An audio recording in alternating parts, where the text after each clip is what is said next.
This is Leisha Holmes of Key Recruitment, and I'm absolutely thrilled to be joined today by Amy Lester of Typing and Tasks. Welcome to Key Recruitment. How are you today? I'm good. How are you? I'm very well, thank you very much indeed. It's been an absolute pleasure to get to know you over the last few months through lockdown. But for those who are not familiar with you and your business, would you like to give us an overview of what you actually do? Yeah, of course. So my business, Typing and Tasks, we're a outsourced virtual assistant business.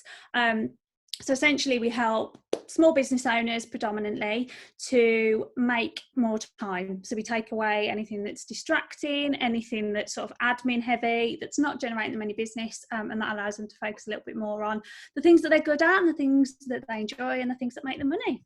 Absolutely. And how have you reached this point? Give us an overview of your background. Sure. So I launched my business full time about a year ago now.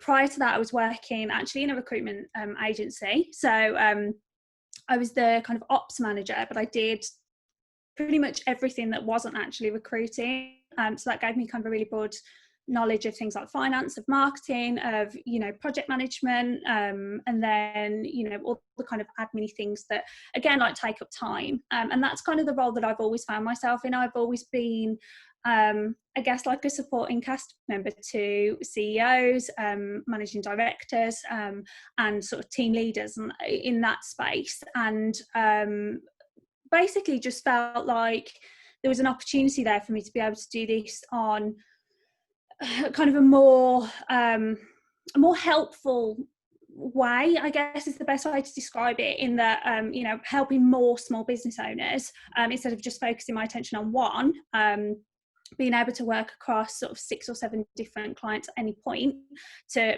as I say, pick up those things that they don't particularly want to be doing. And there was a real opportunity there, and had a few conversations with people that I knew, that I thought they might be potentially interested, or they'd be the kind of people that would be honest enough to say that's a stupid idea, like it would never work, and got really good feedback, and just decided to go for it. Absolutely brilliant. And I mean, speaking as a recruiter myself, and the biggest irony is that when I booked you in to do this a good week or so ago, I got a reminder from you about 2 hours ago saying, are you giving me an overview of what we're actually doing? So that sums it up. Recruiters typically, I would say, and I'm being very generic, but I've been one for nearly 22 years, we are natural salespeople. So therefore, we're not the best administrators or organisers. So I think I can see why you probably observed that in the company that you worked for and thought that's potentially a really good market for you. So with that in mind, that our audience is going to predominantly be made up of recruiters like myself, how do you think we can manage our time more effectively, first and foremost? And then I don't know from that if you want to then talk about things that we can use to streamline ourselves, given that we've got technology available to us. Sure. So I guess the main thing is figure out what you can outsource, and I think this is applicable to your kind of one-man band recruiters who maybe they've only got themselves and 1 or 2 other people, all the way through to kind of agencies that have resources and recruiters and many different people working beneath them.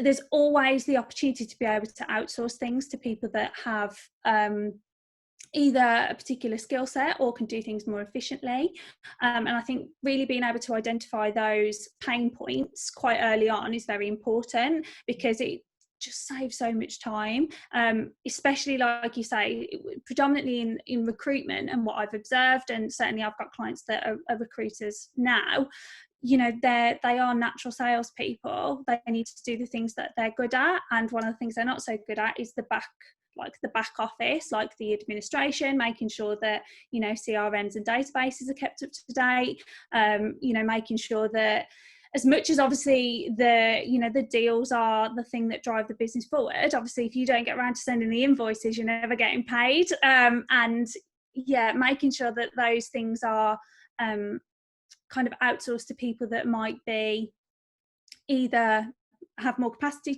to do that, or better equipped to do that for you.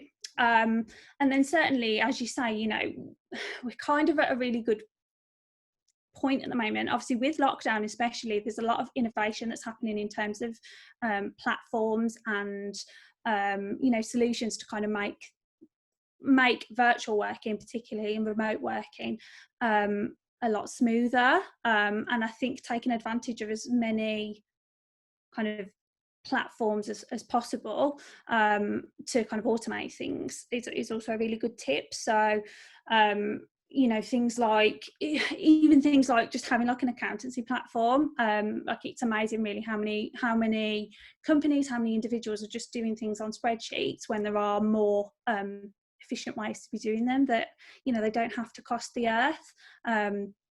So yeah, that's probably my main tip.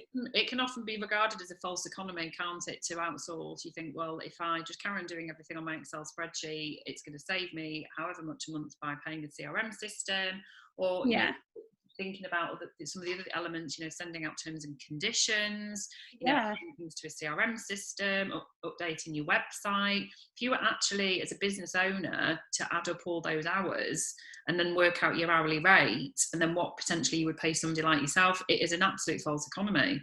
So I can see why you've got a huge opportunity. And I think you talk about what's happened since COVID, but we've seen a huge trend and a huge shift in people going alone, and maybe they just want to stay as a, there's nothing wrong with being a one woman or a one man band at all, because actually you've probably got a very high profit ratio on that. So if that's potentially the growth market, these are the sorts of people that could really benefit from considering somebody like yourself in terms of actually what they then decide to outsource. Yeah, absolutely. And I think this market does favour that kind of remote support, and especially when you're just starting out, your obviously your overheads are super important, and there's always obviously going to be a place for sort of a full-time employee, but when you're kind of making those small kind of steps towards establishing a business, every penny counts, and you want to make sure that you're investing it wisely. So how does it work then? Obviously I'm an independent business owner, but for our audience here sat there today thinking, God, I'm looking around thinking I've got all this paper everywhere. Where do they start? If they've literally got everything on paper, how does that work from a GDPR perspective? What are the sort of processes that you would go through to ensure that you can then manage that for them? So it really depends on the individual client requirement. I think certainly from my perspective, the first thing that I always do with my clients is we have an initial discovery call, and we would talk through, where the pain points are, as you say, are things on paper, and obviously therefore not very compliant, what's taking up all of their time, what are the things that are keeping them up at night, like what's the thing that's on that list that they've never got around to doing, that ultimately they know is important, and that's kind of my initial first talking point really.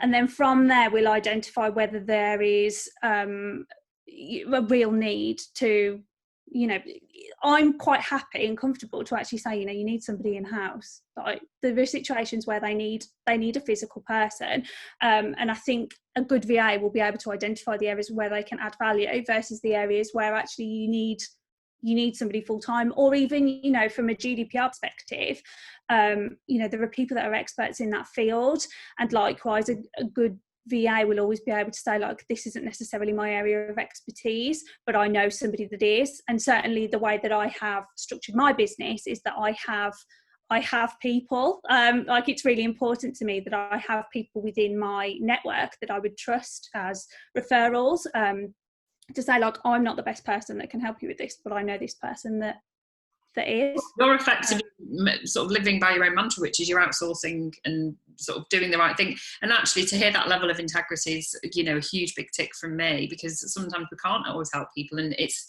being brave enough to say, no, I can't deliver what you need, and they'll always remember that. So it's interesting to talk about how you've structured your business. So have you got a platform for growth yourself to have a network of virtual assistants? How are you going to position typing in tasks for the future? Yeah, that is essentially, as I've only been operating the business full time for almost a year now, and I am already in a position where I have people that work with me. Like I say, for example, I have I can write copy, but I wouldn't say that was necessarily my number one strength. So I have someone that if a client comes to me and they're looking for a copywriter, then I pass them on to the person within my team that does that. And I think that allows me to, first of all, dedicate my time to the things that I'm really good at. Like, obviously, as I said, I practice what I preach. So I'm going around saying, you need to outsource things to people that are better at them than you are.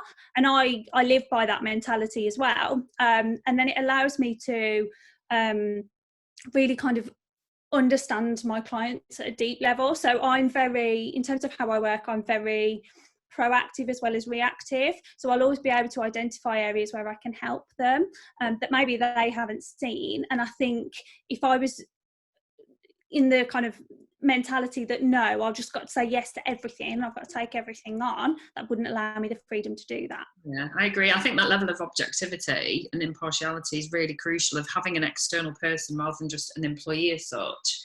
And that's very much the role we take with our clients as well. It's that level of deep dive and knowing that you've got a manageable portfolio of clients, you're saying yes to the right ones, and it's a level of trust, isn't it? It's a true partnership style. That really resonates so well. It really does. So what are the worst, we've not even prepared this question, but I'm just going to throw it in there. What are some of the worst habits you've seen recruiters have in terms of organisation? Like, who are the ones that do it really badly? Oh, it's really difficult. I mean, I think typically from both when I worked in an agency and also, my experience of with my clients, and I'm obviously not going to bash anyone, but again, it's that typical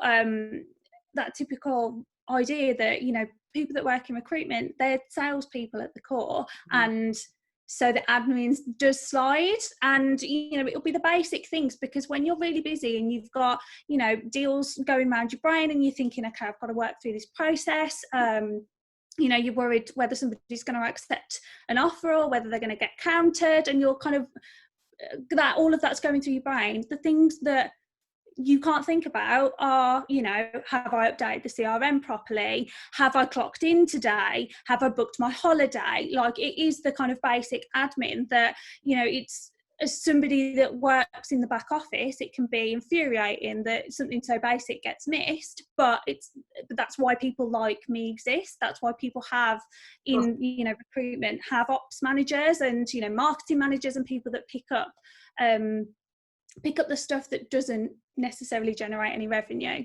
But it does, effectively, because it's all about streamlining and all working collaboratively and collegiately. So what would the top tips be for those watching and listening about sort of thinking about getting themselves in a much more organised way and potentially working with a virtual assistant like yourself? Sure. So I mean, the main thing for me is taking advantage of the tools that are available. So the big one that I get asked about a lot is things like diary management. And I think if you're in a position to outsource something like that, that's just a total weight off your mind. Like having somebody that can they know your preferences, they know the kind of people that you want to speak to, they know how long to book a meeting for, they know what kind of break you need in between. So if you're in a position where you've got the the tangible revenue available to be able to outsource that, I would say that's like number one on the list, especially as a busy business owner. If they're not in a position to actually outsource that, there's some really good free tools, things like Calendly, which is phenomenal as a tool to be able to kind of manage your diary a little bit better. So take advantage of the things that are available. As I say, we're in a really kind of prosperous time in terms of the platforms and the tools that are available to us, and I think taking advantage of those is probably number one. Anything that can help you sort of manage your to-do list more effectively, I would say is a great tool as well. So there's plenty of free tools out there that you can use, so things like Evernote or Todoist, and likewise, just from my perspective, one of the things that's really helped me as a business owner is doing a lot of sort of professional development and a lot of reading around productivity and being time management and being more efficient.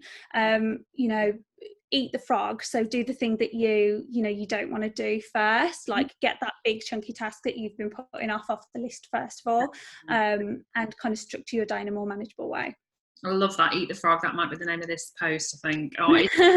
absolute pleasure to actually virtually meet you at long last. Yeah. Oh, it's been really delightful, and well done to both of our dogs for not barking throughout the whole video. Yes, very proud of them. I'm so proud of them too. Thank you so much for joining us today, Amy. It's been an absolute delight. Thank you. No problem. Thanks.